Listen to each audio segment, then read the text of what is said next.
તો મોરબીમાં વીરવિદરકા ગામેથી gas cutting ઝડપાયું છે। 20 સિલિન્ડર સહિત 56 લાખનો મુદ્દામાલ જપ્ત કરવામાં આવ્યો છે।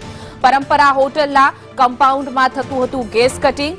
ટેન્કરમાંથી સિલિન્ડરમાં ગેસ ભરી કાળાબજારી કરતા હતા। એલસીબીએ સાજન પઠાણને ઝડપી પાડ્યો છે। 3ની શોધખોળ હાથ ધરવામાં આવી છે। માણિયાના વીરવિદરકા ગામની આ ઘટના કે જ્યાં ગેસ કટિંગ ઝડપાયું છે।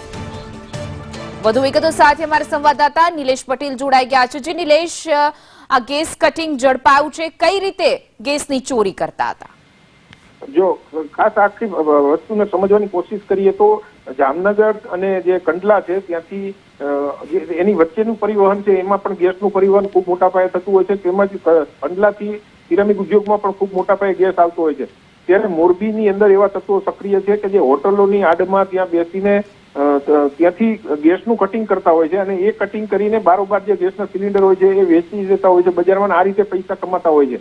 આ જે પ્રવૃત્તિ છે આના ઉપર અગાઉ પણ આ પ્રકારની પ્રવૃત્તિઓ મોરબીમાંથી ઝડપાઈ છે, પરંતુ જે રીતે મોરબીનો જે વિસ્તાર છે, ભૌગોલિક વિસ્તાર માળિયાનો છે, એ જોતા આવી પ્રવૃત્તિઓ સતત વધી રહી છે। પરંતુ એલસીબી તંત્ર છે એના દ્વારા જે આ કાર્યવાહી કરી છે એ કાર્યવાહી ચોક્કસથી સારી છે, પરંતુ મોરબીની અંદર આવી પ્રવૃત્તિઓ ખૂબ વધારે છે અને આ બાબતની અંદર અત્યારે હાલમાં પણ એલસીબી થોડીક નબળી પુરવાર થઈ રહી છે। જી નિલેશ, સમગ્ર માહિતી બદલ આપનો આભાર।